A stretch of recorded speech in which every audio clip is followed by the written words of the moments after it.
Coming up on this episode of the Hockey Nuts, Steve and I get you caught up with all the news of the past week around the hockey world. I played in the Maine Pond Hockey Classic last weekend, so it's been a couple weeks since our last podcast. We have news from the NHL, AHL, and Olympics this week. We'll have the details of all this, plus the Minor League Hockey Minute, the NCAA Hockey Minute, and our picks of the week coming up next.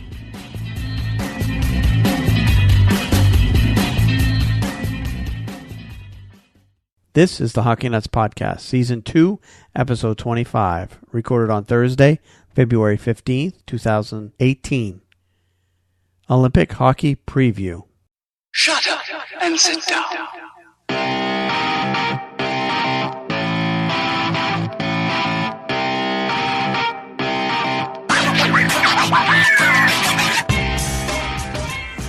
.7:45 to go in the third period. Game tied 3-3. Islanders are trailing Detroit 5-4 late in their game in Brooklyn. Mike Smith played it off the glass. Tried to come back numerous times. They trailed 3-0, got it back to 3-2. Trailed 5-2, got it back to 5-4. Miller up to Brady Shea, moving with the puck. Now JT Miller looking. Castello, score! Mika Zibanejad! It's a power play goal! And the Rangers lead it 4-3. Some noise out there. Bob McKenzie of TSN is reporting that Dion Phaneuf has been pulled from his game tonight. The Ottawa Senators, as Ward handles that stinger from Tyler Toffoli. And they are saying that he is being traded to the LA Kings. Now Tyler Toffoli with a shot answered again by Cam Ward. Jake Muzzin blocked. Breakaway possibly. Sebastian Aho roars in. He scores!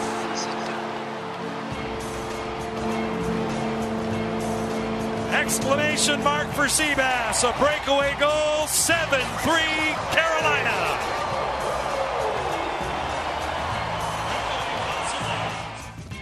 Stafford rims it around.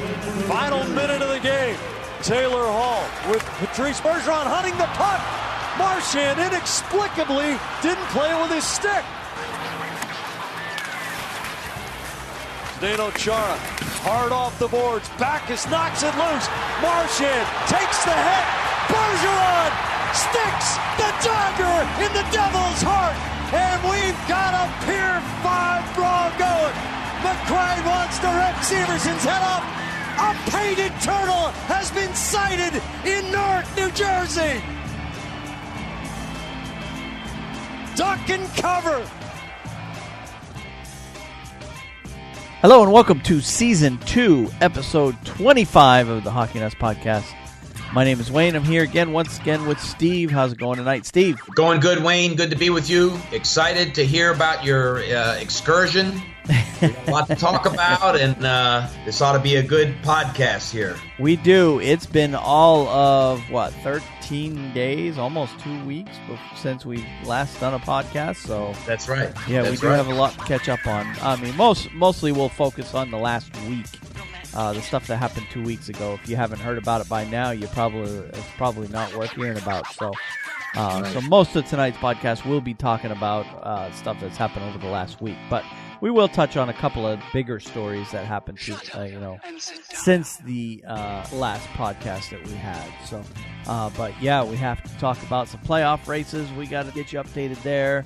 We got some trade deadline stuff coming up because the trade deadline is now less than 2 weeks away. We've got NHL's 32nd team is got some news coming up. And, of course, we got to talk about my experience at the Maine Pond Hockey Classic. And if you're watching us on YouTube, I have my hat on that I got there. It says it's got the logo, and it says Wicked Hard on there.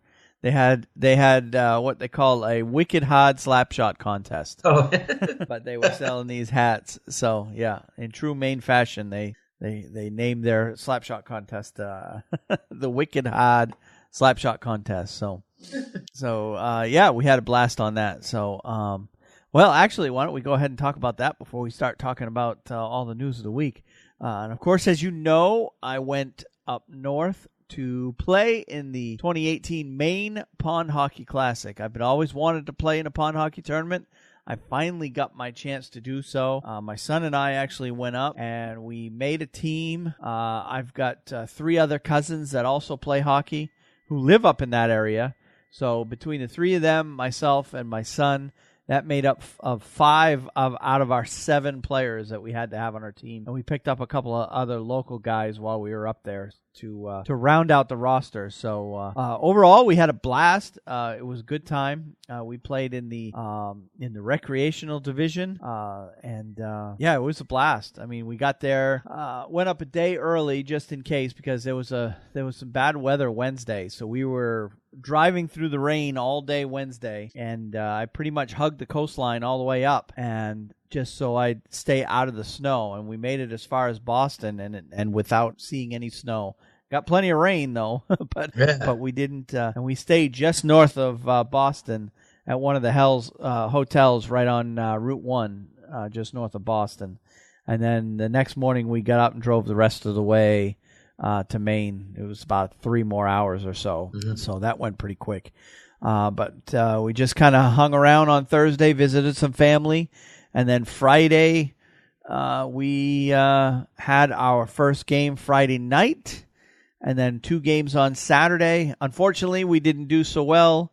Apparently, the division that we chose had a number of teams on them that decided to play well below their division or well below their talent level to give themselves a better chance to win. So we couldn't compete with a couple of with many of the teams up there. So wow. We did get eliminated on Saturday, but we had a blast anyway. Got to see some family, got to have some good times, and that's good. Got a little bit of swag to show for it. Got my hat, and I got a sweatshirt. Oh wow, yeah. That has the logo on it. So we had a lot of fun. That's good. We had a lot of fun playing out on the pond. And yes, I did take quite a number of pictures, and if you go on to the Hockey Nuts Facebook page, you can see all of those pictures that I took, and it's at facebook.com/the Hockey Nuts if you want to see all the pictures that I took in and around. A lot of the pictures were of us and our team. We were the ones in the bright red Calgary Flames jerseys. And then I took a number on Sunday, my son and I went back to watch a lot of the playoff games, and I took a number of pictures there too. So a lot of good action shots. Got to really bone up on my hockey photography skills, so to speak, because I wasn't playing on Sunday. But no, we had a lot of fun. So if you want to check out those pictures, again, go to the facebook.com/the Hockey Nuts. That puts us right to our Facebook page, and there should be a link on there to my personal page, which has all of the photos on there. So, and I also did upload some video that I took to our YouTube page at thehockeynuts.com/YouTube. If you just go there, that'll redirect you right to our YouTube page. And I did upload a number of videos that I took. And then during one of our games, I actually set up the video camera on a tripod. It's just in a stationary spot.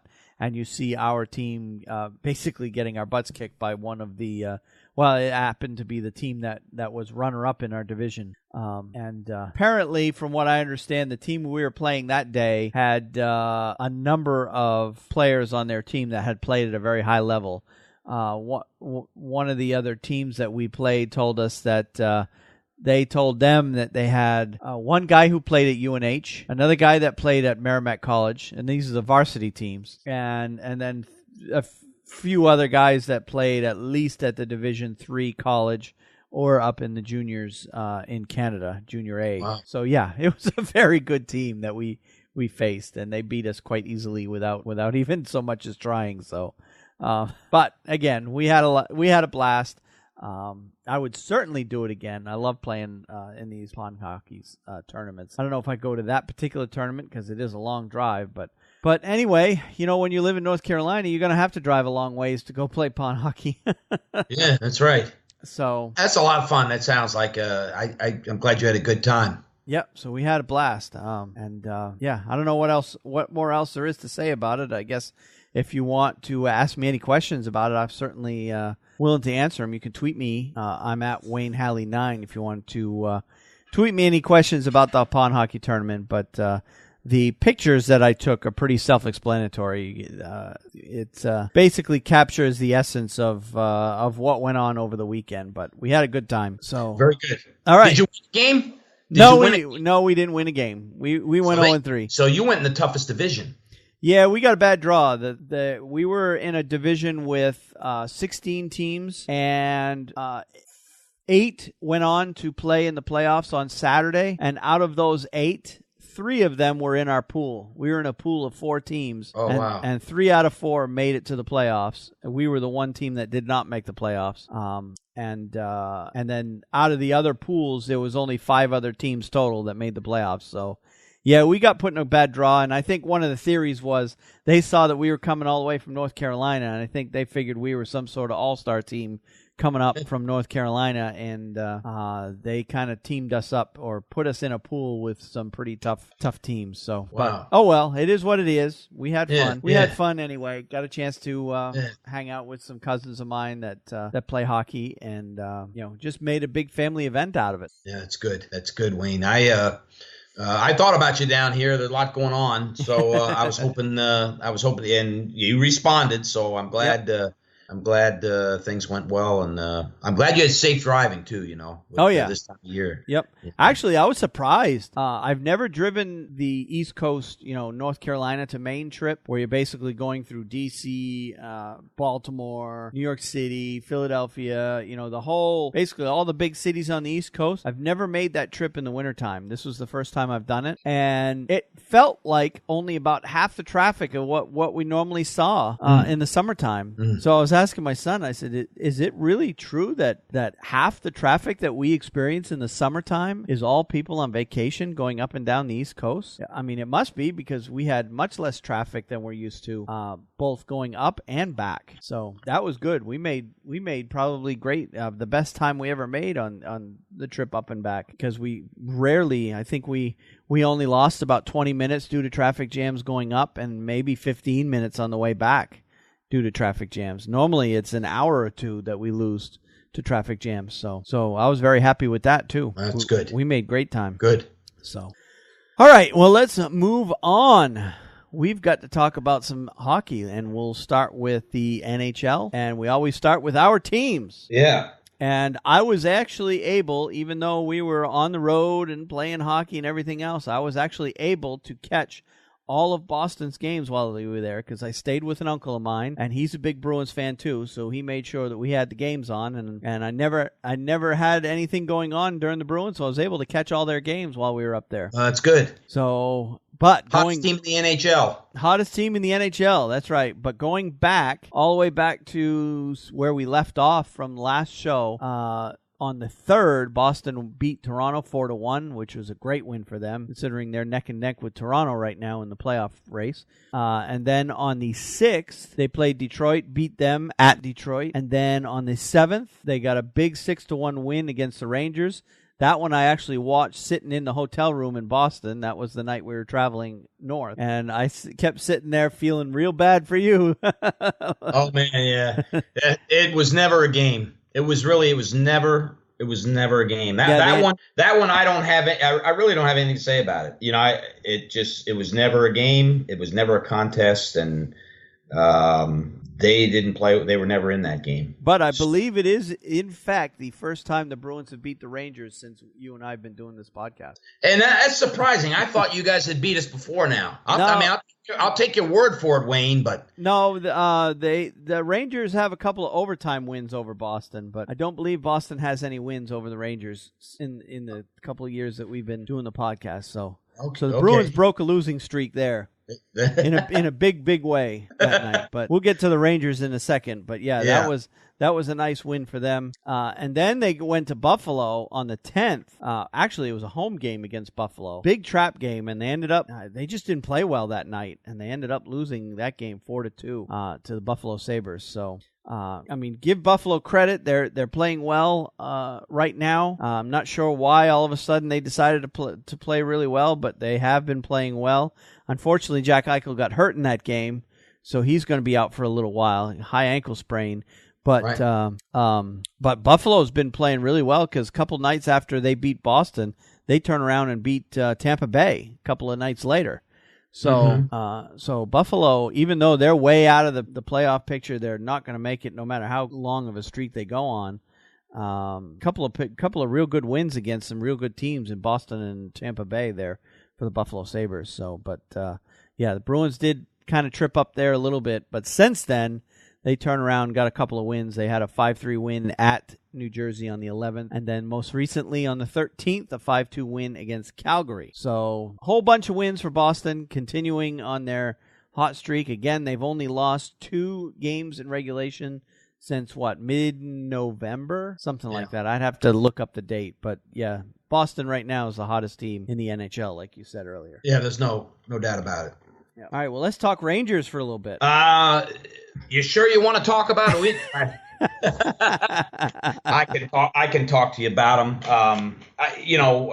The very first game that is listed here, and I know it's going way back, was against Nashville, and I think I texted you a lot that night. Yep. I certainly.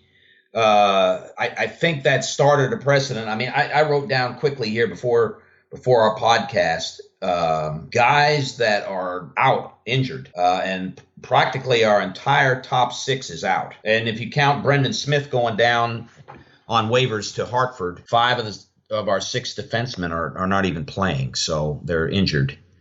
And when you throw Chris Kreider in on that, and Pavel Buchnevich, and most of our team, Jimmy Vesey just came back, is hurt. So we're going through difficult times. Back when we played Nashville, though, we had Jimmy Vesey and we had Mark Stahl on the squad. And I don't know if you had a chance to watch that game, but that particular game was one of the worst officiated games I have ever seen in my life in any sport. And it was.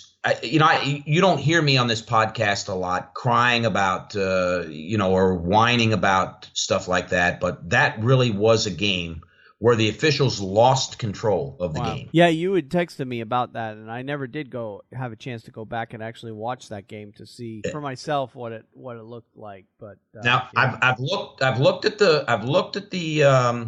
I know that Philip Forsberg received a 3-game suspension for his elbow to the head of Jimmy Vesey. Okay, so that one did get some sort of, retribution. Supplemental discipline, yeah. But the hit for that Alexei Emelin made on Mark Stahl, and he's still out. He might not return. I don't know how serious his injury is, but he's not skating or practicing. And it's indefinite. There's no I haven't heard that he's coming back at this point. Now, maybe I'm not in tune on the news, but it was a very severe hit, boarded into Yemelin left his feet, and they definitely put him into the boards, and Mark Stahl was off the ice very quickly. Yeah, I was proud of him getting up and skating off the ice, but it was obvious he was very hurt. And then I don't know how many minutes later came the hit on Vesey. They took a goal away from us. Wow. That was so, which was a razor sharp call. I mean, I heard it said that it was the right call to make, and maybe there was offsides on that play, but it was debatable. So the bottom line of it is when we got to the third period in that game, and we had chances to at least tie or lead that game. But that took 2 players out of the game for us. And it was, you've played hockey before. When you see players on your team, when you see that kind of thing going on and no calls made by the officials, no penalties, no nothing, then you have a goal taken away. It's hard to compete, much less win a game. Yep, it is. I'm sure when you get into the locker room, there's all kinds of chatter going on, but it's very hard to come back from that. Yep. And in the third period, when Cody McLeod, and I wish I could remember, I could go back, but I wish I could remember what player for Nashville. But, I mean, he knocked the guy to the ice right in front of the official, and no call was made. And you can't tell me that if you replay that, the official did not see it. It was done right in front of his face. It was right in front of the official. It was a blatant hit to the ice. That told me everything I needed to know. They weren't going to call that. I don't know if in their minds they felt that that was a makeup call by not doing anything, but basically their silence, not calling that penalty on Cody McLeod, was, in my mind, spoke volumes, was very loud. That, hey, we lost control of this game, and we're doing our best here to make up for it by not calling. Fortunately, it didn't break out into a mass fight on the ice, but it was disheartening to watch. So enough about that game. We lost it 5-2, and there's no getting it back. But that has an effect. With a team that's that's hurting, a lot of players out, and having to bring a lot of guys in that have never played in the NHL level before. So that's what's happening with our team. We lost to Dallas on February 5th in a very closely contested game, but again, came up short. I've already talked to you about the Boston game. Yep. We were really never in that game, and again, those 3 games right there, they hurt. I thought something was going to happen with the team at that point, but that's when there was a letter came out. Yep, I saw that. Yeah, from upper management, from Jeff Gorton and Glenn Sather, that there are going to be changes. I guess expect them to happen. Trade deadline. Now, I don't know if it's a trade that's going to take place on or before then, or what that actually meant, but let it suffice to say that I think Rick Nash is involved in this, and I just get the feeling they've asked him for a list of teams he would be traded to. So that's where things are with our team right now. We were able to come out. We played very well against Calgary this past weekend, and then went into Winnipeg and won a very, very good game on Sunday. I think it was Sunday night against a good team. Minnesota, they made some bad mistakes in the first 4 minutes into the game. We were down 3-0, and then that was it. After that, we came back. It was 3-2, but you're not going to be able to, when you dig yourself a hole, and you're chasing the game, you're not going to be able to come back and win all those. So hopefully they have a good game tonight against the Islanders, but we'll see. I'm not ready to say that they're not if they play well, that they could come back and make the playoffs, but the chances of it are dwindling. And there's a lot of chatter around the league that the Rangers have already made up their mind that they're going to be a seller at the trade deadline. To try to do something to bolster their prospect pool, because it's become clear with all these injuries that the Rangers just don't have enough depth in the organization. We saw the same issue in Boston at the beginning of the year when the Bruins were going through a bunch of injury issues. Their guys went down, but the Bruins brought up a bunch of players, and they continued to play at least at the 500 level anyway, so they stayed afloat until their established stars got back. Right. But the Rangers have been filling in their gaps in their lineup with guys that are just simply not quality NHL players. So it's became pretty obvious to most people that the Rangers need to rebuild or regroup or whatever they call it, retool. They're obviously not going to blow up the whole team and rebuild it, or who knows, maybe they will. But I know Rangers fans in general don't have the patience for that, so they gotta figure out a way to retool without completely blowing up the team. I mean, they've got some good pieces there, provided they're healthy. But you've seen a lot of rumors with McDonough. You've seen, and they flat out sent what's his name down to the minors, and he made it through waivers. Nobody picked him up. Yeah, Brendan Smith. Yeah. Yeah. They sent him to the minors. Nobody even picked him up, to my knowledge. Right. He's on the Hartford Wolfpack right now. That in and of itself was puzzling to me, because he was a top 6 defenseman. But some of the comments I saw about him from the management of the Rangers and the coaching staff was that they gave him plenty of chances to turn his game around. And he just, for whatever reason, he just isn't the same player he was when they first got him. Right. And they've given him plenty of chances to turn his game around. They've worked with him. They've put conditioning coaches with him. They put one-on-one coaches with him, and just nothing has changed. So they finally said, they believe he's just killing them, so they sent him down. Yeah. Well, he's one of several players who have had consistency problems. Yeah. Of late, and there's a lot of things going on there. So we'll see what happens. I think I'm a positive guy and stay positive about things, and I continue to remain positive that whatever is in store for the Rangers as far as the team goes up through the 26th here. And it's not very much time left. If they have a deal in the works or they're close on something, there's not much time left before the trade deadline. Yeah. So it might not be something that gets settled by then. Who knows? Yeah. We'll just have to wait and see. Right now, they're still only 4 points out of a playoff spot, so they're not completely out of it yet. But it's looking pretty grim right now. Yeah, it's not looking. And you never know. They've got to probably put together 36 points, and they've got 25 games to do it. Yep. So we'll see. Every game is important. They can't afford to drop games. Nope. And we'll see. We'll see what happens. It does hurt. I don't think Andrei Pavlik is near the quality of a backup goalie that Antti Ranta was. But they've got this guy Georgiev who's up from the Hartford Wolfpack, and if he gets a chance to play, he may really fight for that backup position. Yep.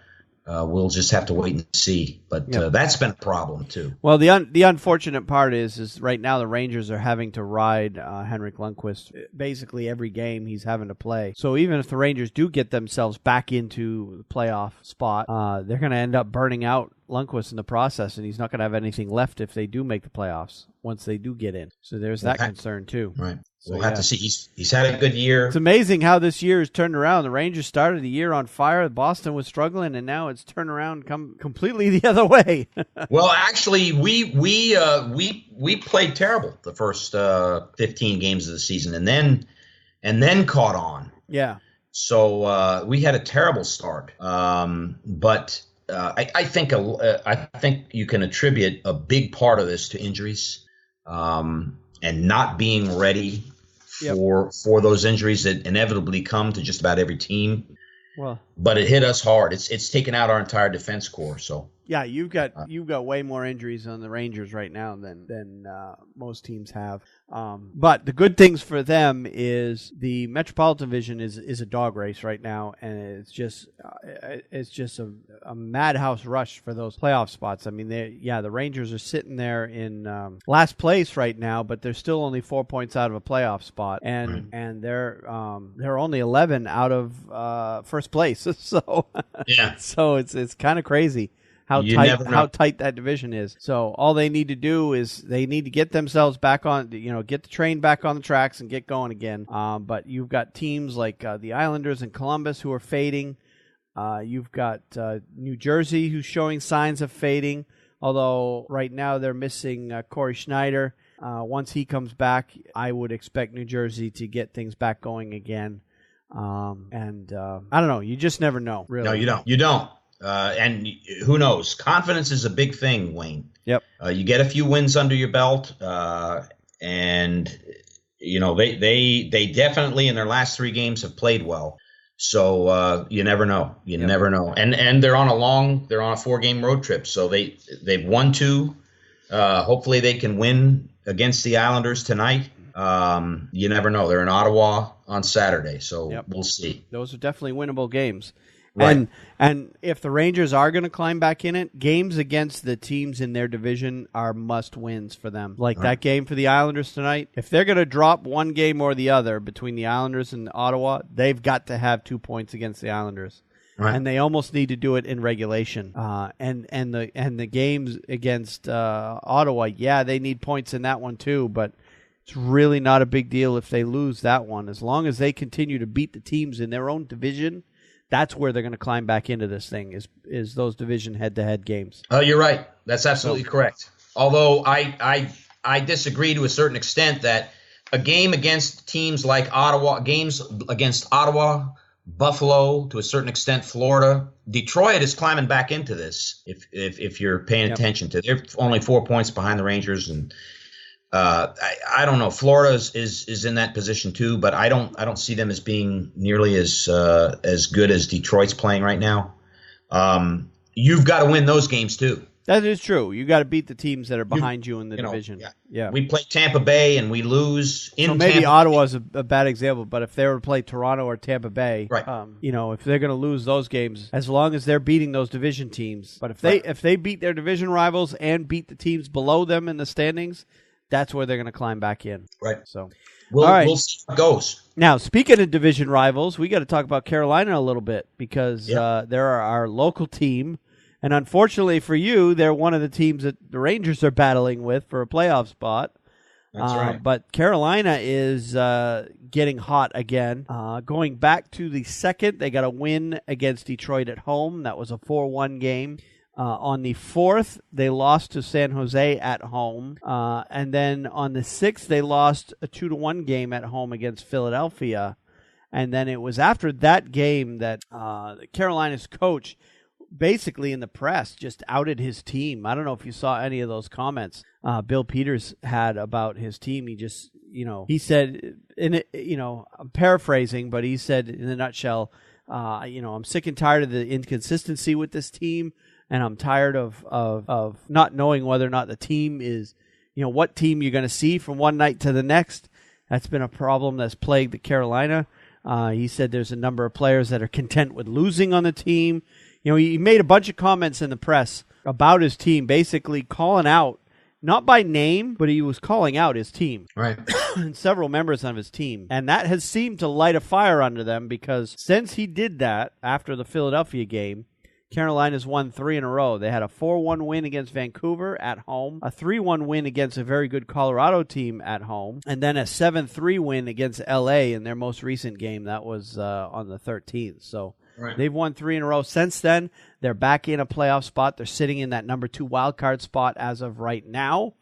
And they're 1 point ahead of Columbus and 3 points ahead of the Islanders with a game in hand against the Islanders. So, and they're 4 points up on the Rangers. Right. And they've been playing very well lately. Right. So whether or not they continue that is another question. But I believe they are playing tonight against I can't remember. Is it the Devils? They're playing tonight. Let me see, Wayne. They are playing the New Jersey Devils. They're at New Jersey tonight. So. Yep. And that's one thing that Carolina's had in their favor, too, this month in particular, is how many road games that they're not playing right now. I think they had something of 10 or 11 home games and only like 3 or 4 road games in the month of February because they played a very road-heavy schedule the first half. So that has given Carolina a bit of an advantage as well. So, but all the home games that they've had this month has kind of evened things out for them. So they should kind of even out the rest of the way.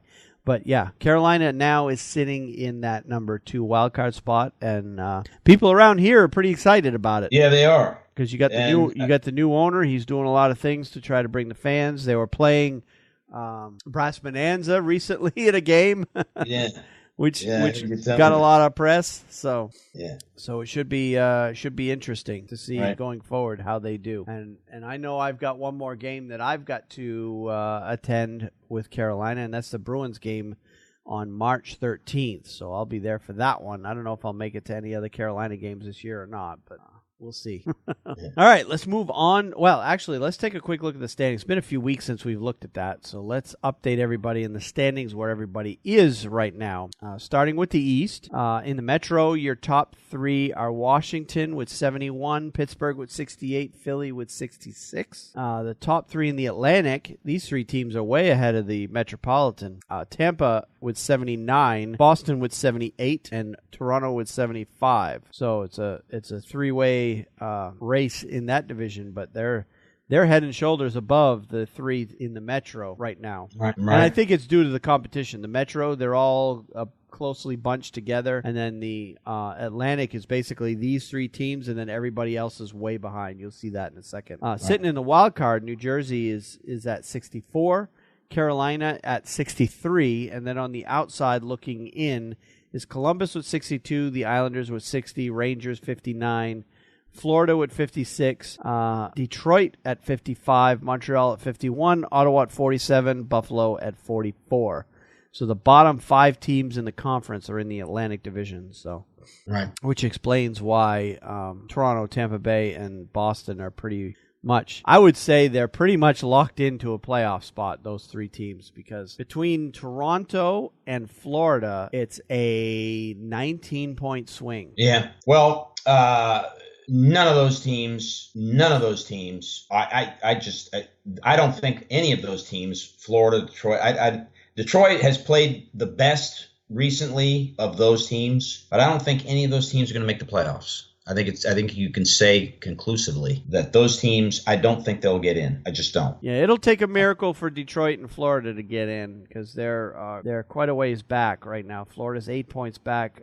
Detroit is 9. Montreal, Ottawa, Buffalo are definitely out. They're way too far back at this point. Right. But it would definitely take. It's not completely out of question for Florida, Detroit to get in, but they're going to have a huge finish, and some teams that are ahead of them are going to have some pretty big collapses in order for them to get in. So, right. In the Western Conference, you've got Nashville, Winnipeg, and St. Louis leading the Central. Nashville at 77, Winnipeg 75, St. Louis 72. And in the Pacific, Vegas is still the number 1 team, and they're up by 10 points now. Yeah. Vegas is at 78, San Jose at 68, Calgary at 66. And then the 2 wild cards right now are out of the Central, Dallas with 70, and Minnesota with 68. And then on the outside looking in is Colorado at 66, Los Angeles 65, Anaheim 65, Chicago 56, Edmonton 50, Vancouver 50, Arizona with 40. Right.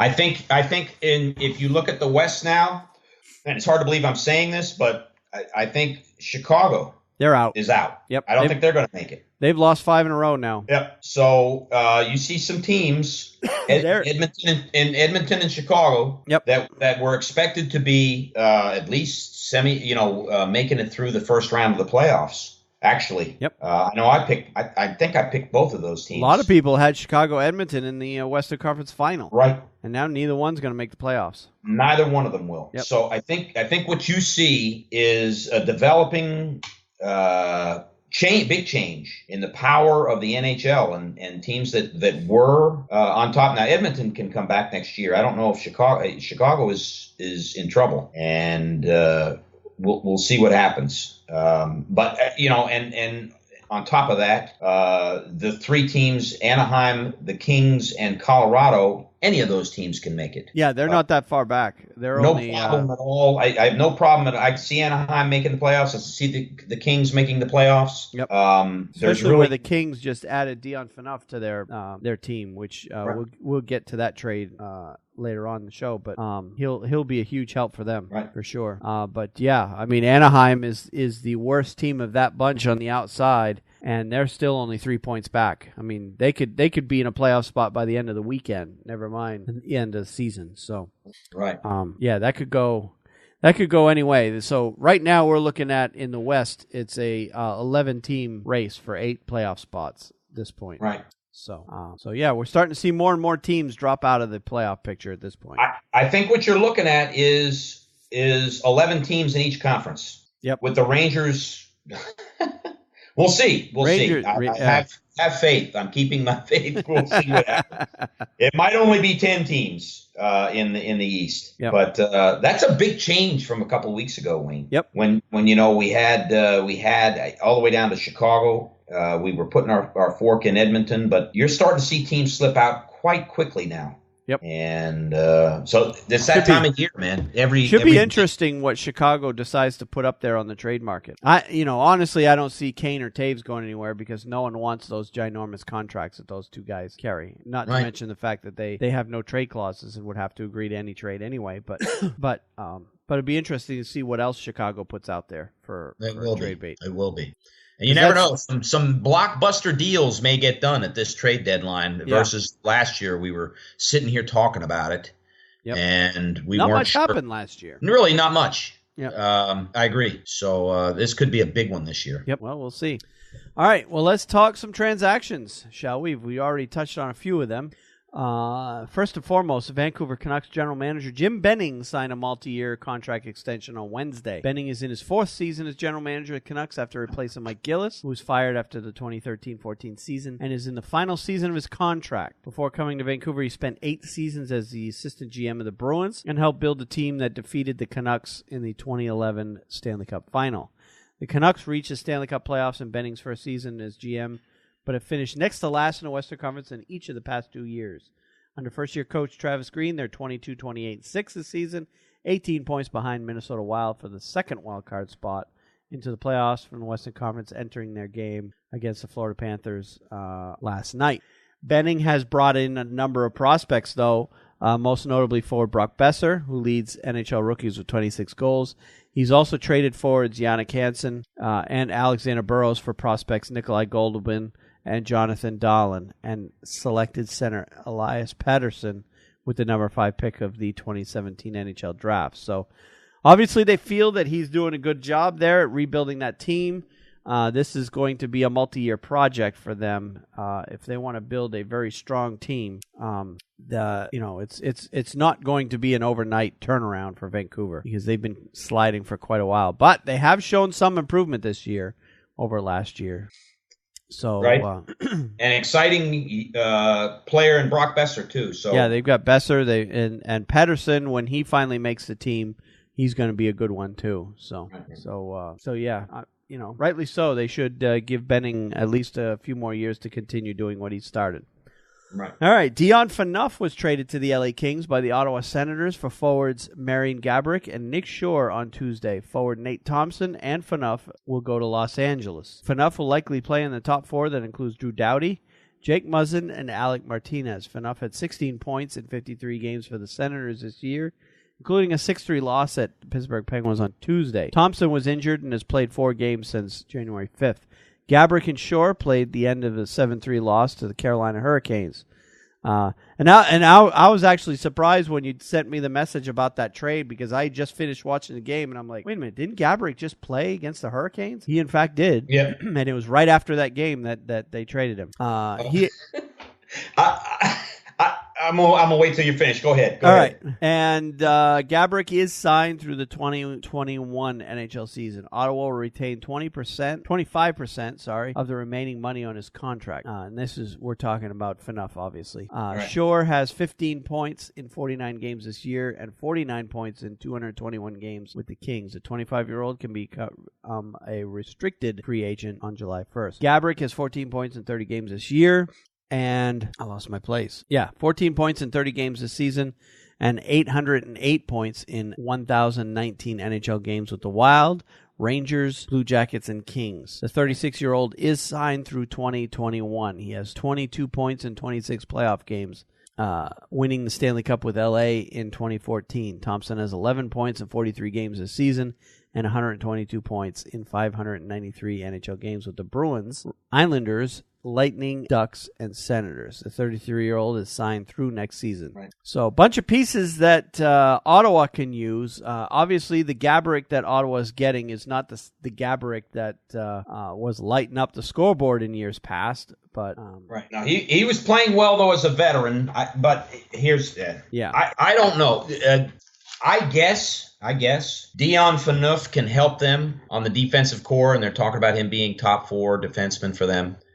And he's a veteran, so he probably will fit in LA because they're an older veteran team. But I don't know that he brings a lot to the table. Maybe he will. But I don't know about this trade. I really don't. I feel like they got rid of a guy in Marian Gaborik who does still score. Yep. He's still a good skater.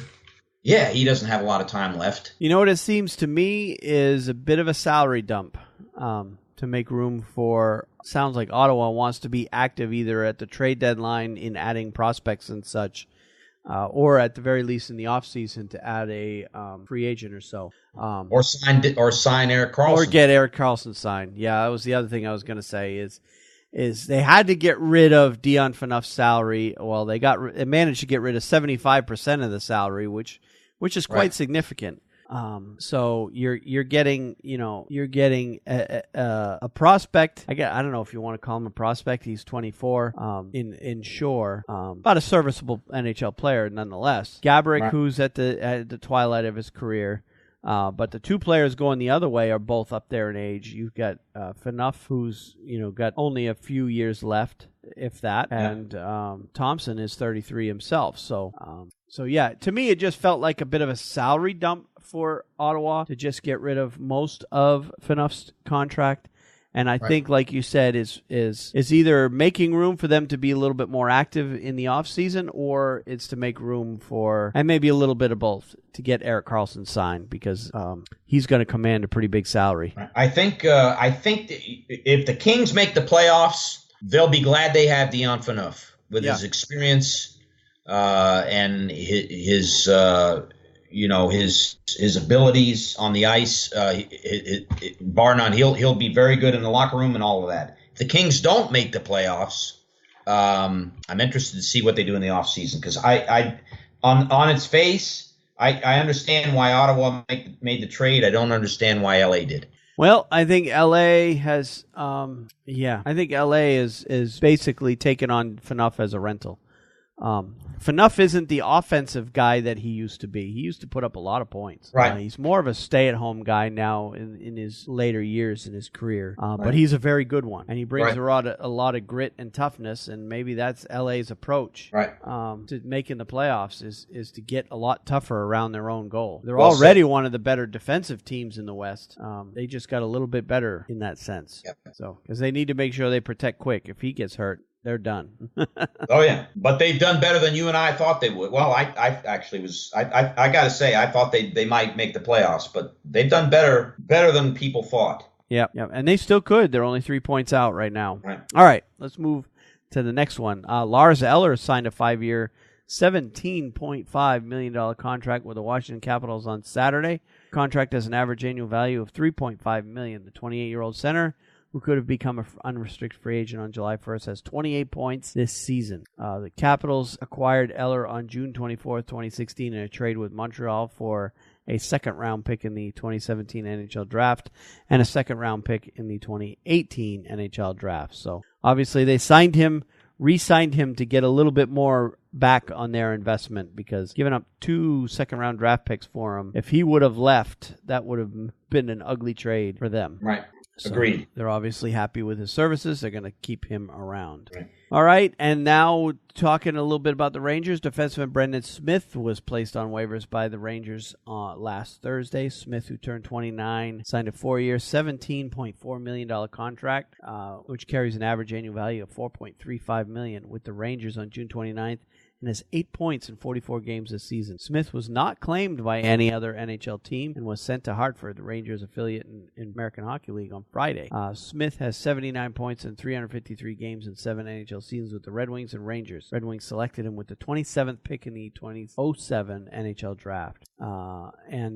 The Rangers got Smith in a trade with the Red Wings close to the trade deadline last year for a third-round pick in the 2017 NHL Draft and a second-round pick in the 2018 NHL Draft. So obviously the Rangers sending him down is they're sending a clear message to him that obviously he's not playing well enough at the NHL level, and maybe sending him to the minor leagues is going to be a last-ditch effort to light a fire under him and get him back on track. I really felt he played well last season when they got him. I felt he was doing really well. Because I see why now that nobody claimed him. As poorly he's played, to be making $4.35 a year for 4 years, I can see why no teams want to touch that. Yeah. So we'll see. I don't know if we'll see him back up in the bigs again. We'll see.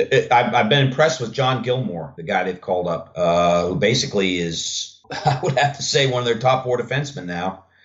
Based on the injuries and the status of everything. He's put together a couple good games, so we'll see what happens. Yep. I would say that he's probably the one that took the place of Brendan Smith. Oh, yeah. Yeah, most that undoubtedly. All right, and then some other minor transactions that have happened over the past week. We're starting to see the trade deadline, as we get closer, things are heating up. But there's a bunch of other minor trades going on. Today, the Blues acquired Nikita Shoshnikov from the Toronto Maple Leafs in exchange for a fourth-round pick in 2019 NHL drafts. So that gives St. Louis a little bit more depth there. Shoshnikov wasn't playing a whole lot for Toronto, given how many strong forwards that they have there. So they were able to deal from a position of strength to load up on draft picks there.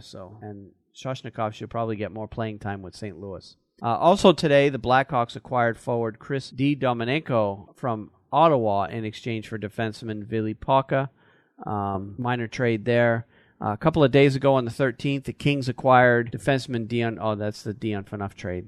February 9th was the one before that. The Capitals acquired forwards Adam Chapey and Joe Whitney from the Rangers in exchange for forward John Albert and defenseman Hubert Labrie.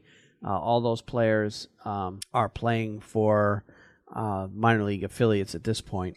New Jersey Devils acquired forwards Christoph Berchi and Mario Lucia from Minnesota in exchange for defenseman Victor Louvre. And then LA Kings acquired future considerations from the Golden Knights in exchange for defenseman Zach Leslie. Back on February 3rd, Dallas Stars acquired defenseman Andrew O'Brien from Nashville Predators in exchange for forward Mark McNeil. So all very minor trades in the grand scheme of things going on so far. All right. Did you see any other transactions you want to talk about? No. Okay. No, I haven't. Right. I think we caught them. All right, let's move on to injuries because there were quite a few. Number of them. Goaltender Brian Elliott's expected to miss 5 to 6 weeks after having surgery to repair a core muscle injury. Philadelphia Flyers general manager Ron Hextall said Tuesday Elliott was injured while facing Clayton Keller in the second round of a shootout during a 4-3 victory at the Arizona Coyotes on Saturday. He slumped to the ice and had to be helped off after being hit in the mask by Keller's stick on his follow-through. Neuwirth got the win in relief after he had denied all 5 shooters he faced. Neuwirth, who started against the Devils at Wells Fargo Center on Tuesday, is going to get the majority of the playing time in Elliott's absence. Alex Lyon, who was recalled from Lehigh Valley of the American Hockey League on Sunday, will be the backup for the foreseeable future. So there's an opportunity for the Rangers there to make up some ground with Elliott being out and Neuwirth being forced into that starting role.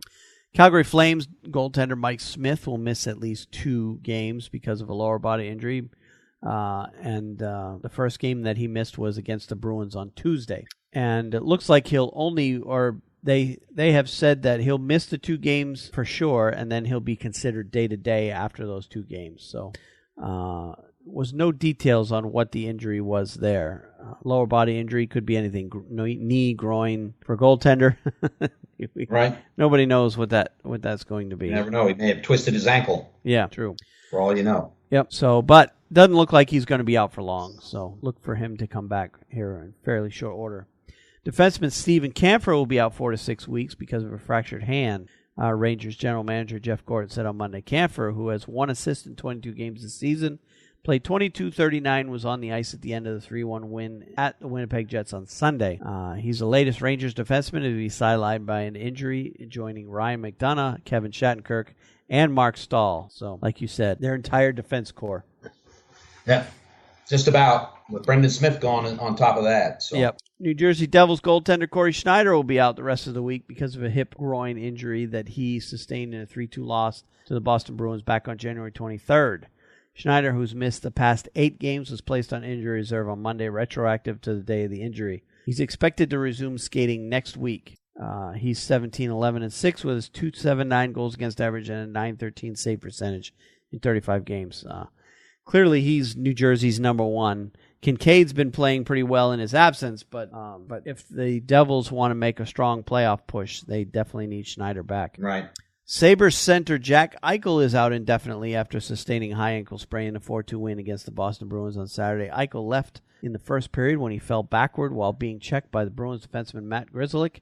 along the end boards. Chosen by the Sabres with the number 2 pick in the 2015 NHL Draft, Eichel leads the team with 53 points in 55 games this season. He missed the first 21 games of last season because of a high left ankle sprain that sidelined him for 7 weeks. So injuries keep mounting up for Eichel. I mean, granted... Yeah, and and I haven't heard this. I saw the injury, kept waiting to hear this. Is it the same ankle? Well, this time I believe was the right ankle. I don't know if it was this. Yeah, last season was the left ankle. So it is the other ankle. Yeah. Gosh, let me tell you, that's tough. Yep. And that type of an injury, he might not be back. Yeah, and there's no reason to rush him at this point. Buffalo's out of the playoff picture. They're not gonna make the playoffs, so there's no reason to rush him back at this point. Right.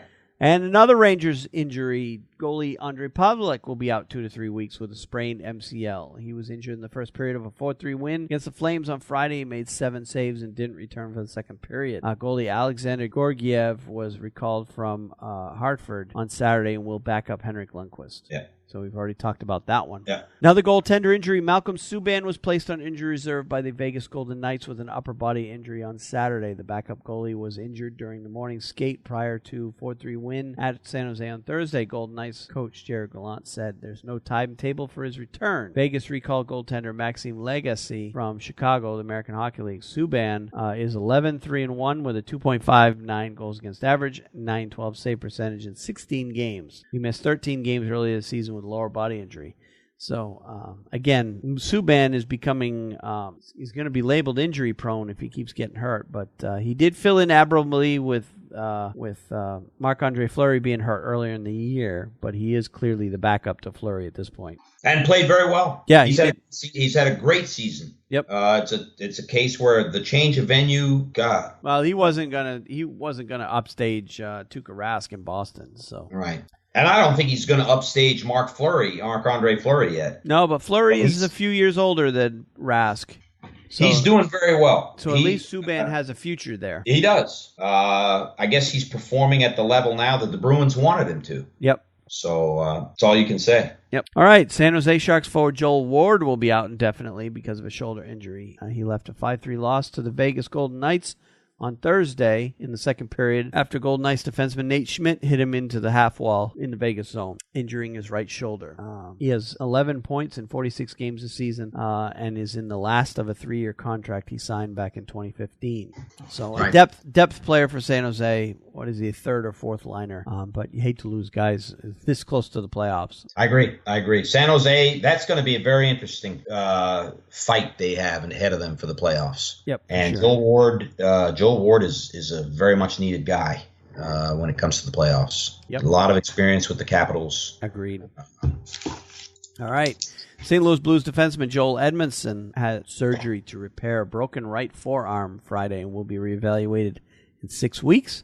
Edmondson left a 6-1 win against the Avalanche on Thursday in the first period after he was hit by a shot. He was placed on injury reserve. Robert Bortuzzo took his place in the lineup against the Jets. Edmondson had 15 points and was averaging 20 minutes, 15 seconds of ice time in 56 games. He led the Blues and was fourth in the NHL with 125 block shots. And they recalled Chris Butler from San Antonio of the American Hockey League to take his place. Mm-hmm. But he's only played 6 games in the previous 2 seasons. So they're obviously calling on a bit of depth there to fill in. Hopefully for them, he'll be back for the playoffs. All right, and the last one I have is Calgary Flames forward Troy Brouwer is out week to week because of a facial fracture. Brouwer was injured when he got hit with a puck early in the first period of a 3-2 win in the Devils last Thursday. He left the game briefly before returning midway through the period and played 11:55. He has 15 points in 54 games this season. He missed 9 games in the past 7 seasons. So, guy that doesn't get hurt often is out week to week. Yep. So he'll probably start playing again as soon as he can play at the same level, so long as he has a cage on. Right. And I did not, I watched the Calgary game this past weekend, and Troy Brouwer really he wasn't a major factor in that game. And he did play. Yep. Well, he's a third liner / fourth liner. Right. We'll see. We'll see how it happens. Yep. There's a lot of injuries, and you were pretty thorough on them, I'll tell you. Yeah. Well, I wanted to get through them quickly because there was a lot of them. Yeah. All right, so let's move on to suspensions and fines. There's a fair amount of those this week, too. Yes, there are. Vegas Golden Knights defenseman Derek Engeland's been fined $2,688.17. The maximum allowable under the collective bargaining for cross-checking Chicago Blackhawks forward Brendan Saad during NHL game number 874 in Las Vegas on Tuesday. The incident occurred at 57 seconds of the first period. Engeland was assessed a minor penalty for high sticking. Didn't see that one. The ones that are just fines I didn't really see, but I did went and look up all the ones where there were suspensions involved. So another fine we had this week. Washington Capitals defenseman Madison Bowie has been fined $1,890.68 for interference against Winnipeg Jets forward Matt Hendricks during game number 873 in Winnipeg on Tuesday, February 13th. So both of those fines were announced yesterday. Mm-hmm. And Bowie had a minor penalty for interference. Now, one I did see, actually, no, I did not see this one. Winnipeg Jets defenseman Dustin Byfuglien was fined $5,000 for slashing Washington Capitals forward Jay Beagle during game number 873 in Winnipeg on Tuesday, February 13th. So, 2 fines in the same game. Capitals Bowie and Winnipeg Jets Dustin Byfuglien both gotten fines. Byfuglien's was for slashing. Mm-hmm. Now, to a suspension, LA Kings forward Dustin Brown has been suspended for 1 game without pay for kneeing Tampa Bay Lightning defenseman Mikhail Sergachev during NHL game number 846 on Tampa on Saturday, February 10th, and they announced this one on Sunday. The incident occurred at 14:27 in the second period. Brown was assessed a major and a game misconduct for kneeing. Under the terms of collective bargaining agreement, he will forfeit $31,586.02. So I saw that particular play, and I'm surprised he didn't get more than that. Probably the fact that Sergachev didn't really get hurt on the play, although it looked like it could have. It was the classic Brown went to hit Sergachev. I don't know if you saw the play. I didn't see the play. Sergachev was coming out of his own zone, heading diagonally through the neutral zone, and Dustin Brown went to hit him on an open ice hit. They were skating directly at each other, and it was one of those Sergachev went and made a move to avoid Brown, and Brown at the last second stuck his leg out there to try to make contact with him and ended up getting a knee-on-knee hit with Sergachev. Oh, so wow. NHL puts those as very dangerous. Those can cause knee injuries, and that is why they ultimately suspended him. Right. But the fact that he only got 1 game shows that he doesn't have much of a history. I think he had a couple of fines or a fine. He had a fine earlier. In fact, I think we talked about it in the last podcast. Yeah, he doesn't have a clean record, but he doesn't have, he's certainly not Brad Marchand when it comes to having a record. Right. But yeah, he did get the 1 game on that one.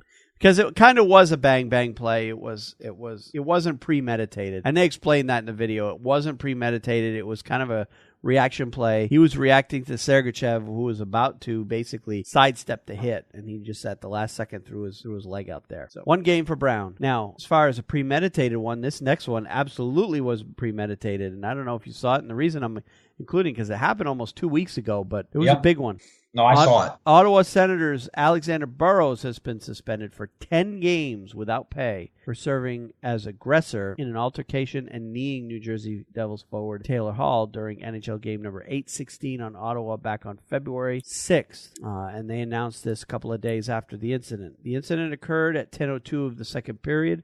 Burrows was assessed 2 minor penalties, 1 for cross-checking, and 1 for roughing. Under the terms of the collective bargaining agreement and based on his average annual salary, Burrows will forfeit $134,408 and change.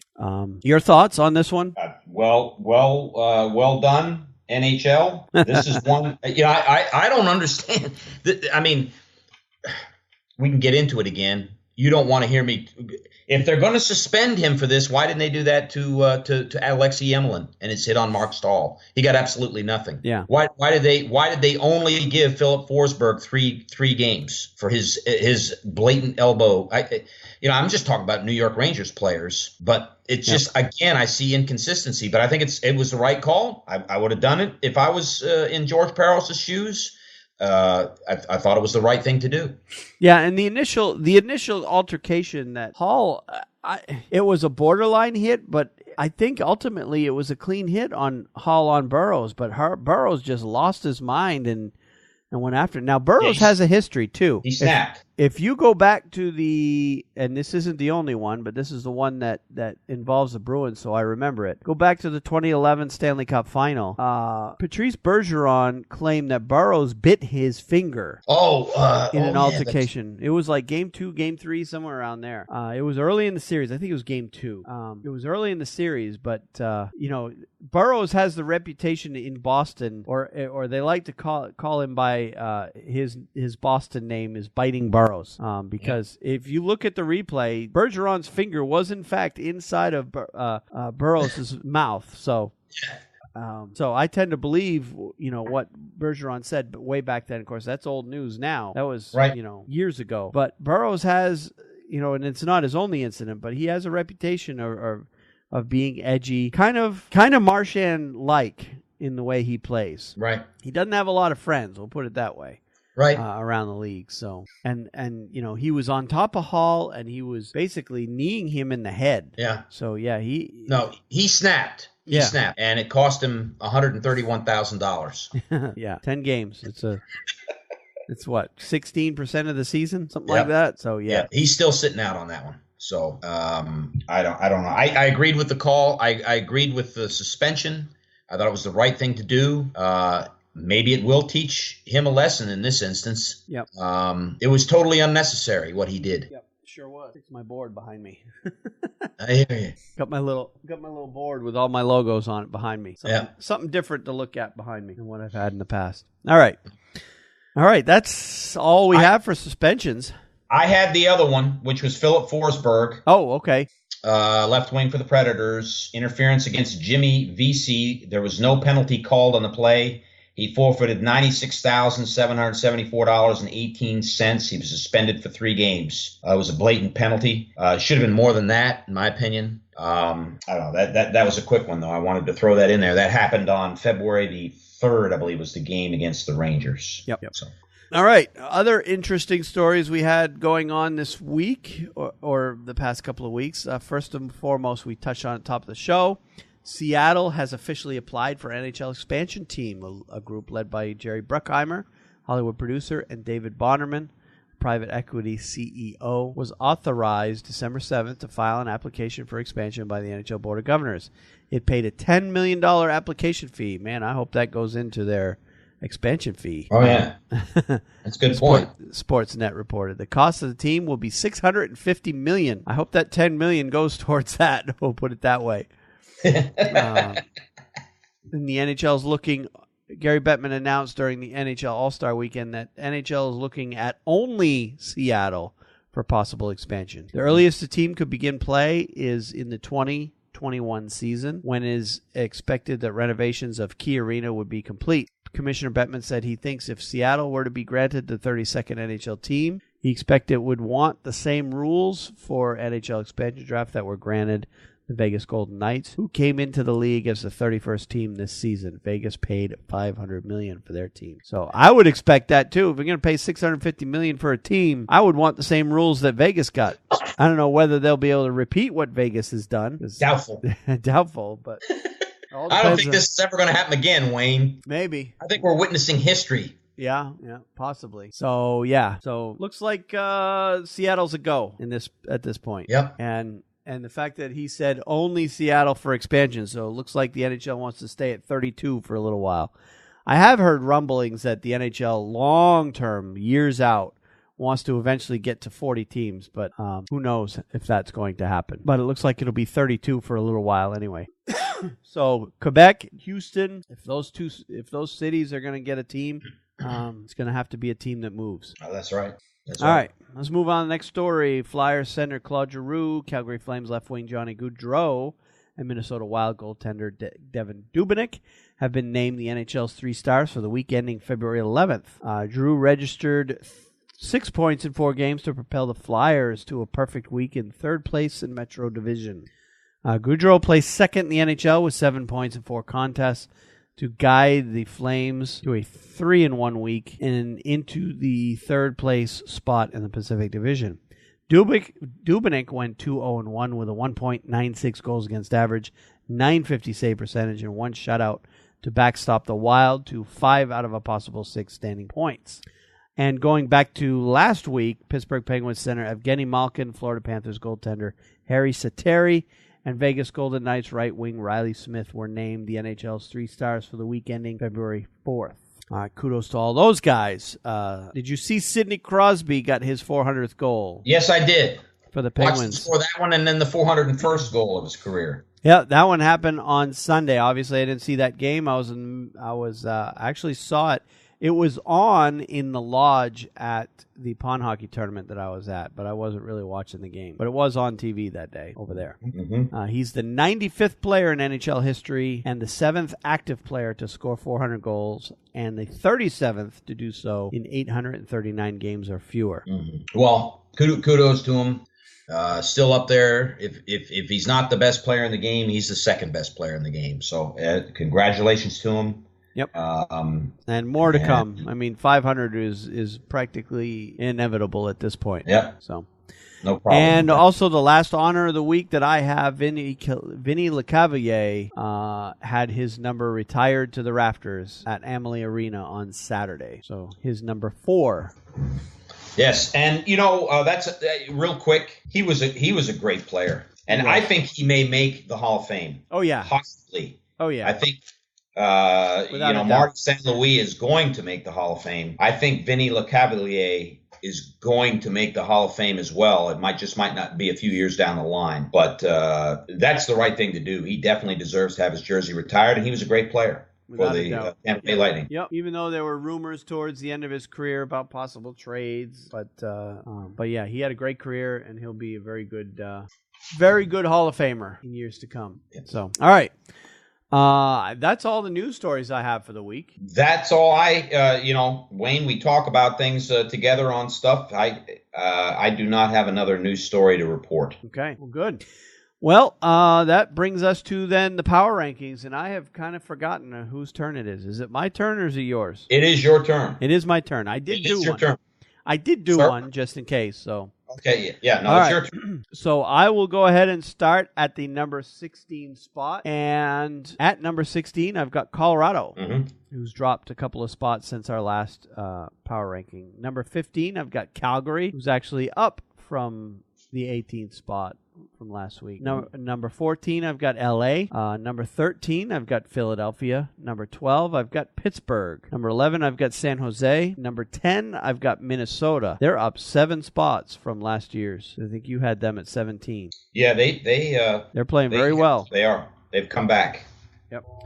Let's see. Minnesota at number 10. Number 9 is at St. Louis. Number 8 is Dallas. Number 7, I've got Toronto. Number 6, I've got Washington. Number 5, Winnipeg. Number 4, Nashville. Number 3, I've got Tampa, who was in the number 1 spot the last time we recorded. Right. But I've dropped them to 3. Even though they're still leading the league in points. And I'll explain why in a second. Number 2, I've got Vegas. And number 1 this week, probably the first time that we've put them there this season, I've got the Boston Bruins. No, that's a fact. We have not had Boston in the number 1 seed. And the reason I did that is Boston is only 1 point behind Tampa. And they have 2 games in hand on Tampa. Boston is also a plus 52. Tampa is only plus 50. So pound for pound, they're matching up with Tampa Bay right now and probably doing so slightly better. And the reason I have them at 1 and Tampa at 3, Vegas is actually right in there too. They've got 78 points, which is only 1 back of Tampa. And Vegas also has a game in hand on Tampa. Right. So just because they're playing very well, too. So that's why I did Boston 1, Vegas 2, Tampa 3. I think of these. Well, Boston's done nothing but surge. But I think of Tampa Bay and Vegas. Tampa Bay has been up there the whole time. They've been taking shots at. People have come at them, and it's a tiring, long, grinding season to get through. Yep. And they may not even make the Eastern Conference Finals, and then again they might. But I wouldn't be surprised if this season takes its toll on them. You never know. Now, make no mistake, I don't want Boston to ultimately win the President's Trophy because I believe there is a curse. Now, it doesn't always happen, but I do believe that more often than not, the the team that wins the President's Trophy does not ultimately win the Stanley Cup. Right. It doesn't happen very often that a team wins the Stanley Cup after winning the President's Trophy. Season, like you said, is too long of a grind to stay that good for that long. So I kind of want Boston to drop down a little bit. But, you know, I'm always afraid as good as Boston's playing right now that they may be peaking too early. But let's hope that that's not the case for my sake anyway.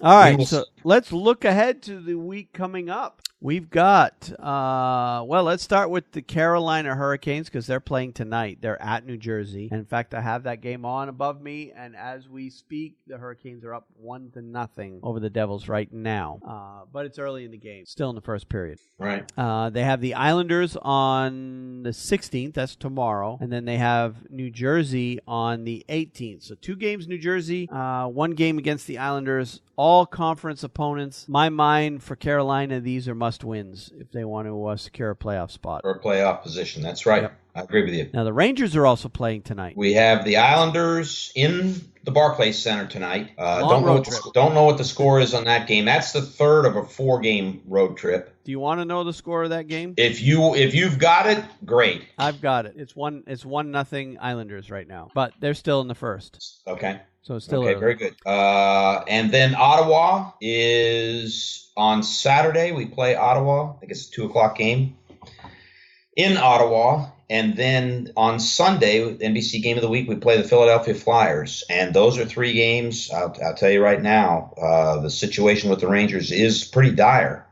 They've got those wins too. Away with at least 2 wins in those 3 games. So we'll see what happens. And Jersey just tied the game in Carolina. So, yeah, must-wins for the Rangers and almost must-wins for Carolina. They at least need to earn a split against the Devils in those 2 games. All right, the Bruins are doing the Western Canadian road trip this week. So they're at Vegas on the 17th. They're at Calgary on the 19th. And then they're at Edmonton on the 20th. So 3 games in 4 nights. But that's sandwiched by 3 days off going into that trip and 3 days off coming out of that trip. So kind of a weird schedule for the Bruins, but all winnable games because all 3 of those teams, Calgary's probably the best of the 3, but Vancouver, Edmonton have definitely been struggling this year. Yep. And looking ahead at the rest of the NHL schedule, again, it's a very heavy week of games. No days off for anybody in terms of, we don't have any, I think the slowest night is a 3-game night next Wednesday.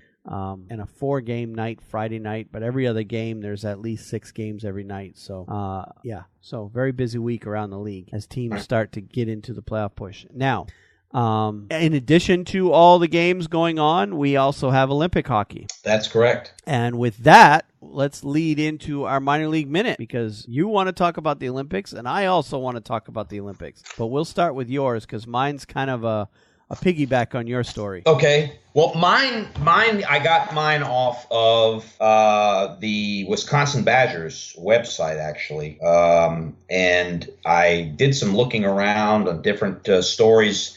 Settled on this one because, most importantly, because it's Team USA, but secondary.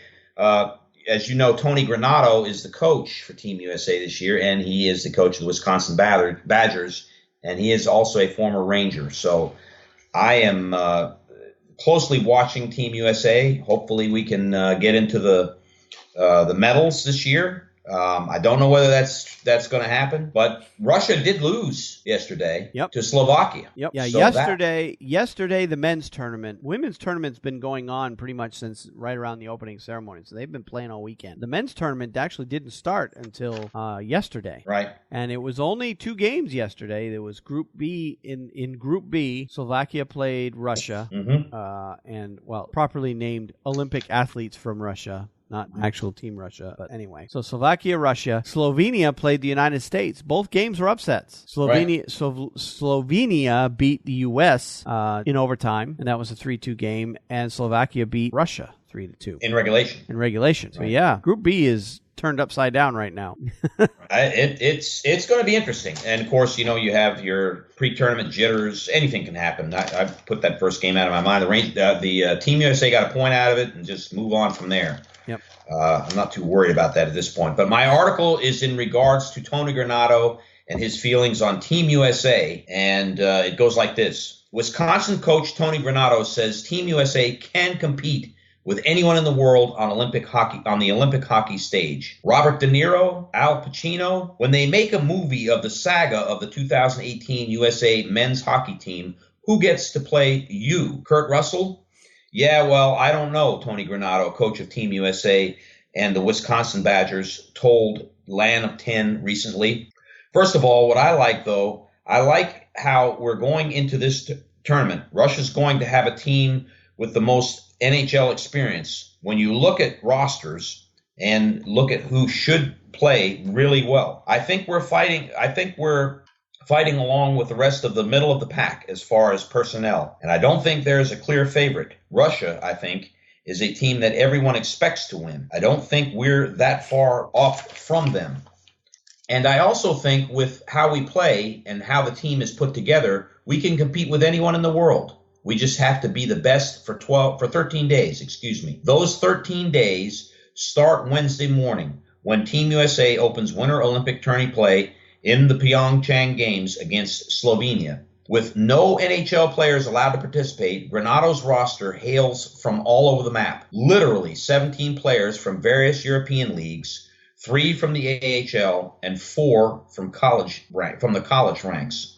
From 20-year-old Troy Terry to 39-year-old former forward Brian Giunta, it's a pack of mutts, a group of pups and old dogs trying to learn new tricks on the fly. Former USA Hockey General Manager Jim Johansson said it best. Of the 25 guys out there, there's 24 of them that have never worn an Olympic shirt before, said Granato.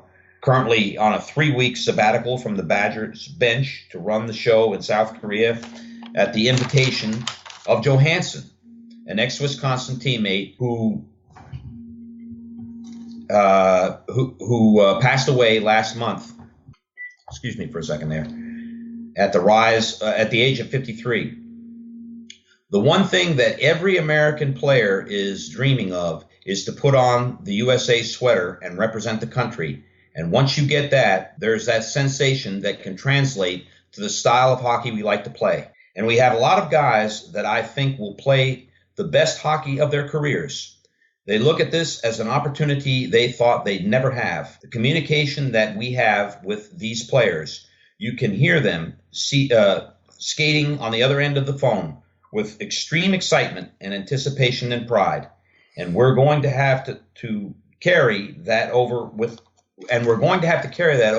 how we play. The parallels to the USA team of 1980, the Miracle on Ice squad, coached by another Big Ten legend, former Minnesota coach Herb Brooks, are probably inevitably, and Granato notes, maybe a tad unfair too. I don't think we have to go into the thinking that we have to be a miracle team or have to be against all odds to be successful, the Wisconsin coach said. We're at a different stage with where we are as far as Team USA hockey is concerned. It's certainly a different vibe given the lack of NHL star power, as well as being the first men's Olympic team since 1972 that doesn't feature a former Wisconsin player on the roster.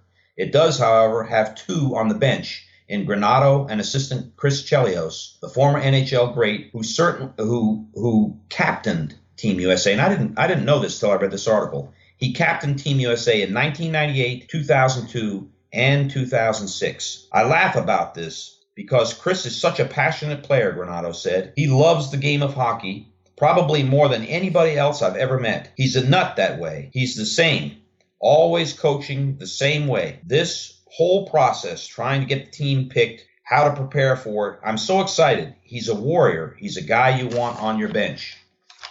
Granato is the 3rd sitting Badgers coach to take charge of a USA hockey team during the season. Bob Johnson did it with the men at the 1976 games in Innsbruck, Austria. Bob's son, Mark, a member of the 1980 team and now Wisconsin women's hockey coach, did it with the USA women in 2010 in Vancouver. He works right down the hall from me, Granato said of the younger Johnson. I went down and talked to him about it, and he said it was the experience of the 1980s for him. What it was like, the similarities to this year's team. But I think what the 1980 team did for us is it gave us our confidence. our sense of pride, and our style of play. That and a killer script. And speaking of who gets the part, Chaz Palminteri, John Turturro, we don't need to make a movie, Granato said, laughing. We just need to do well while we're over there.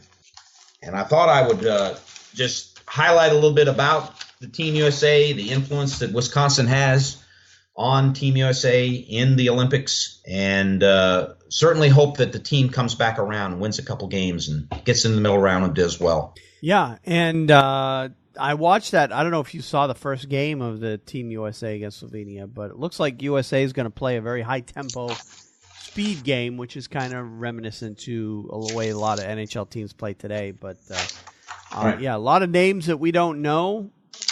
A few names that we will know because they're college prospects, but interesting group of players that they put together for the American team. Yes, and I was happy to see Brian Giunta as captain. So we'll see how it goes. The game that they play against Russia that's gonna be interesting because I think Russia's got a great team. Yep, and I think they're formidable, but you just never know. But before that, they've got, because of their overtime loss, they've got Slovakia tonight. I think that's a must-win for the U.S.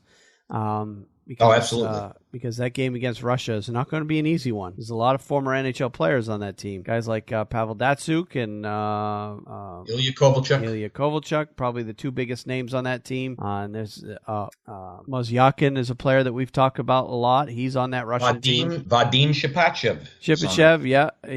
He's on the one game wonder, or no, he played 3 games for Vegas at the beginning of the season. He's the one goal wonder, we'll put it at that. He scored 1 NHL goal while he was playing his 3 games with Vegas, and before they let him go. So, it's going to be an interesting group to watch. Obviously, I say must win, but it's not really must win because every team advances on to the next round in this. All they're basically playing for now is seeding, but they'll make their life a whole lot easier if they can come out of this bracket on top. They can certainly still do that. They're with the loss by Russia. The loss by Russia was key. Yep. Had Russia won that game, Wayne, it would have been difficult. But their loss. I think the Team USA could have made it to the medal round. That's not what I'm trying to say.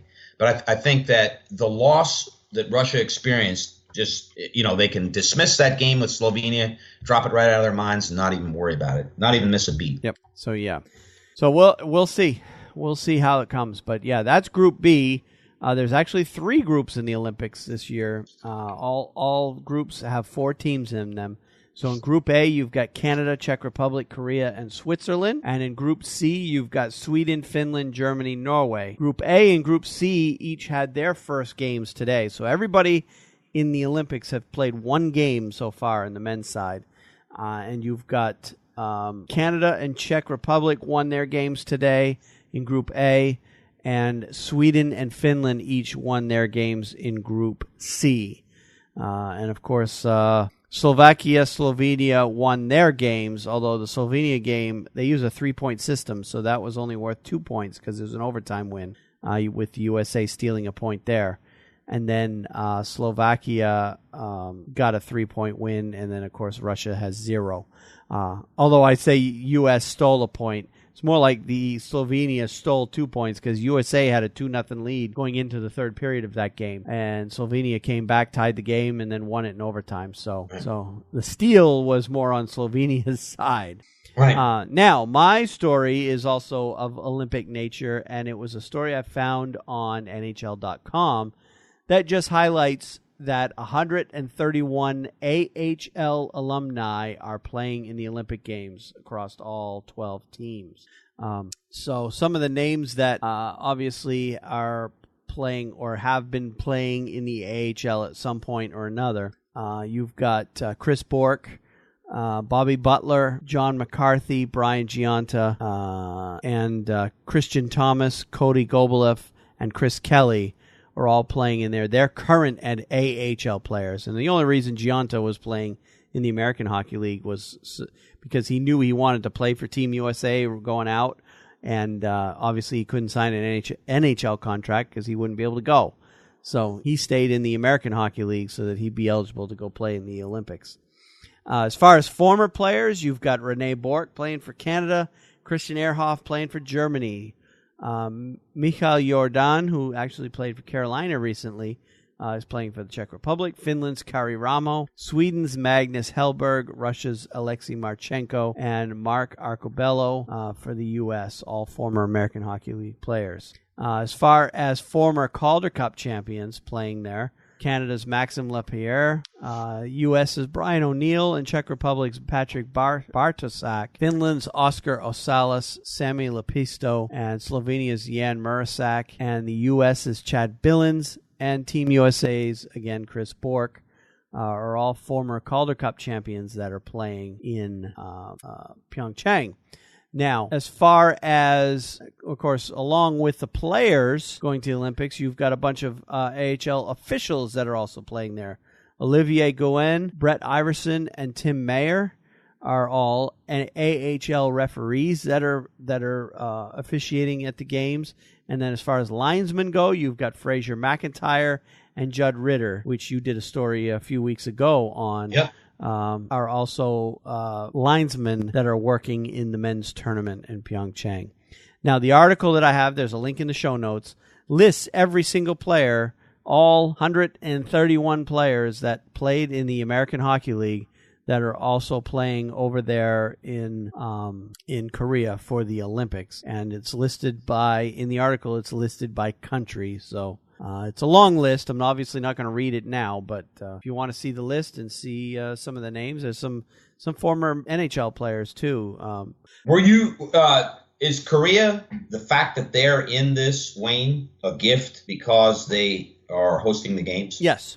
They are allowed to put a team in as the host, provided that the team, the International Olympic Committee, believes that the team can actually compete. And over the past several years, I read an article about this team. Over the past several years, the coach of Korea, and his name escapes me now, he's a former NHL player. If you said it, I'd know it. But anyway, I don't have it right in front of me. But the coach of Korea put together a team. There's actually not a lot of actual Korean natives playing on that team. There's a lot of Jim Peck is the head coach. Mm-hmm. He played in the NHL years ago. Mm-hmm. And Richard Park is also another one that's also coaching. He's an American that played in the NHL. But there's actually a bunch of guys that are either American or Canadian that have been naturalized as Korean citizens. There's several teams in the Asian Pacific Hockey League, or is this the Asian Hockey League? It's basically a bunch of countries over there, China, Asia, Korea, Australia. There may even be a team or two in New Zealand. But there's a league over in that part of the world, mm-hmm. Professional hockey league. It's way minor league. Like it's way several steps below even the European leagues. So it's not a very high level league.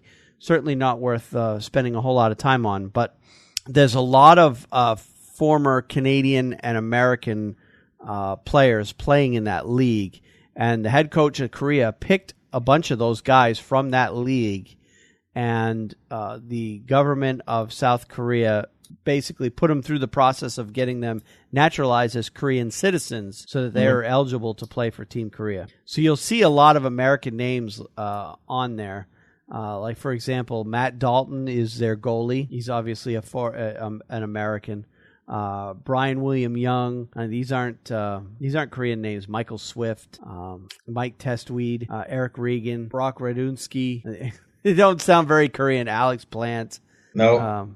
And there are a bunch of Korean players as well, but yeah, they're not expected to do much. Yeah, they were granted. Make a long story short, they were granted a spot in the tournament by being the host country. Mm-hmm. So that's what I thought. Yep. Yeah. All right. Well, let's move on to the College Hockey Minute then, shall we? Yes, sir. Now that our minor league talk is done. And I think our minor league talk for the next couple of weeks is going to be centered around the Olympics, just because most of the players playing in that are minor league players. So, all right, Maine last week split versus Merrimack and then they got 2 weeks ago they earned a split against Merrimack at home, and then last weekend they only played one game, and that was an overtime loss against number 9 Providence. So they were coming out of last week. They were 9-8-3 in Hockey East and 15-11-4 overall, 24th in the pairwise.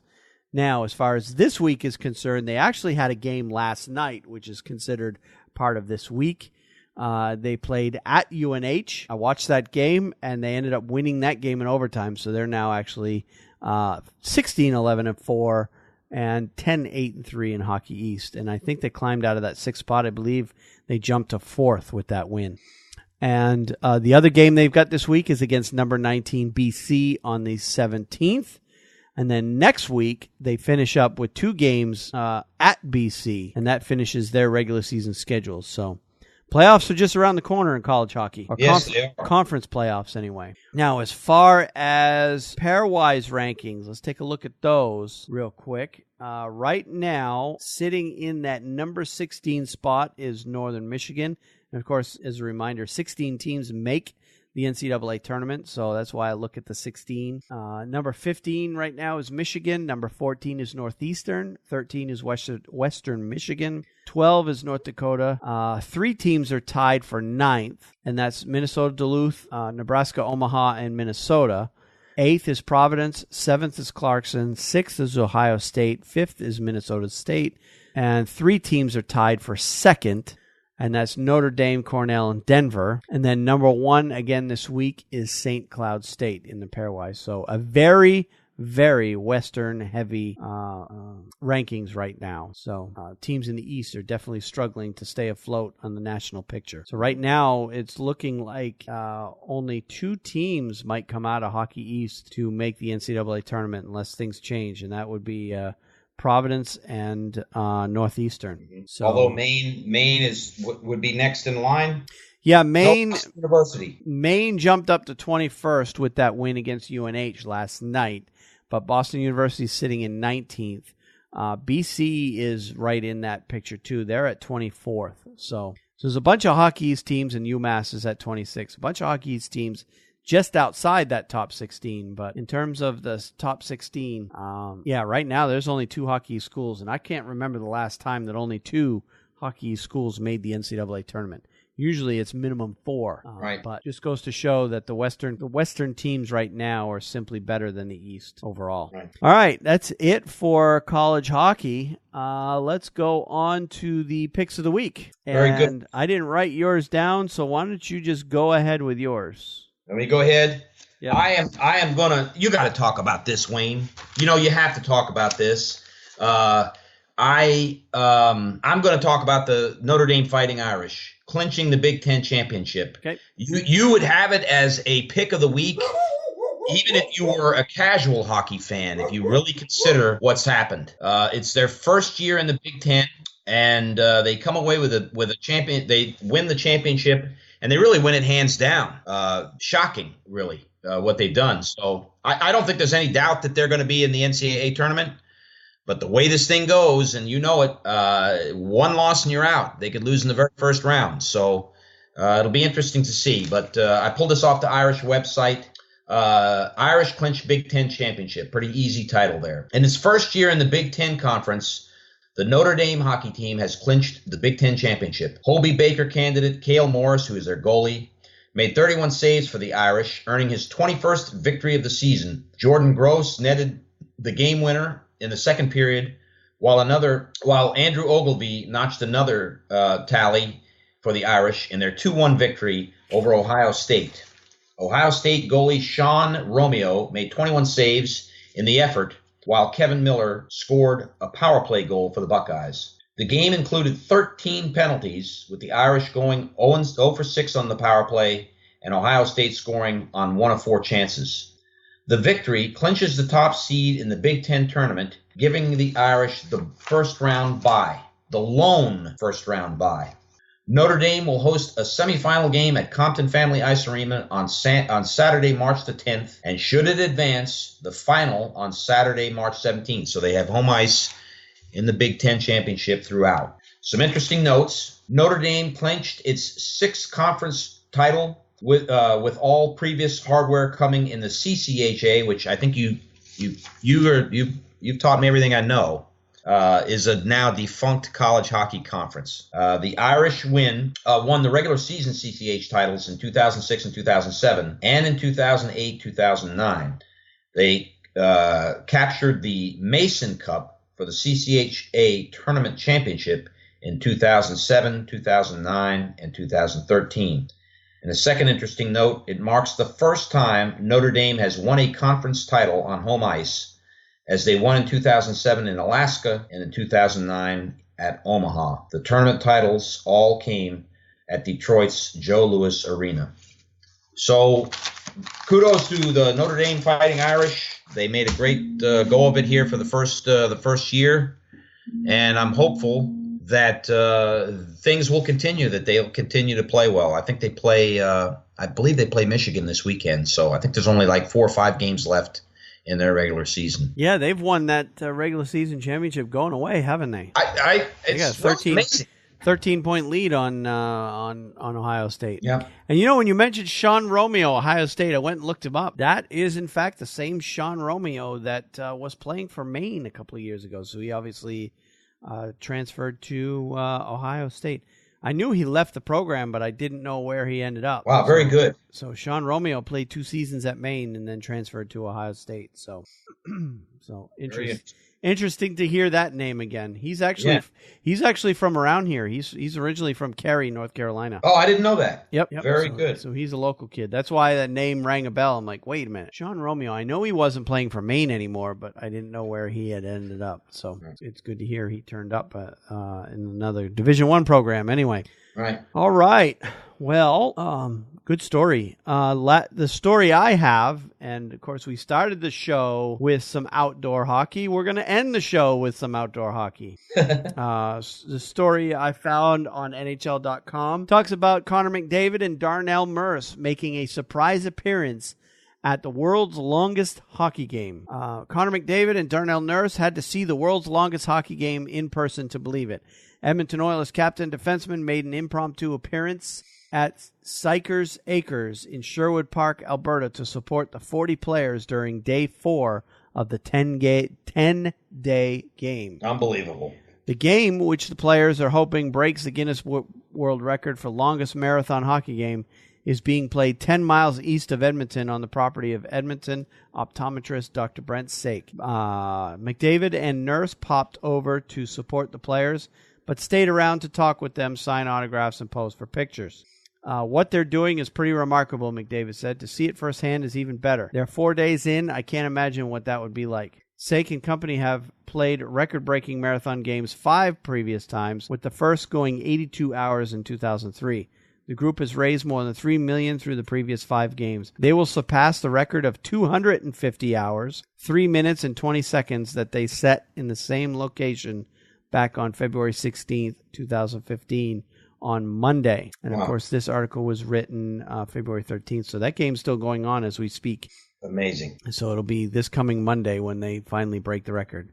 Besides setting the longest game record, the goal of the game this year is to raise $2 million to help Alberta Cancer Foundation start a profile program with at the Cross Cancer Institute. Profile is a program that gives children, adolescents, and young adults who are out of conventional treatment options another chance to beat their cancer by documenting and sharing a molecular profile of their tumors. It's amazing what they're doing and the money they're raising, McDavid said. And of course, that's the end of the article. But yeah, it's being held at an outdoor rink. Apparently, I guess there's a couple of pictures on the article, but it appears to be at this guy's house.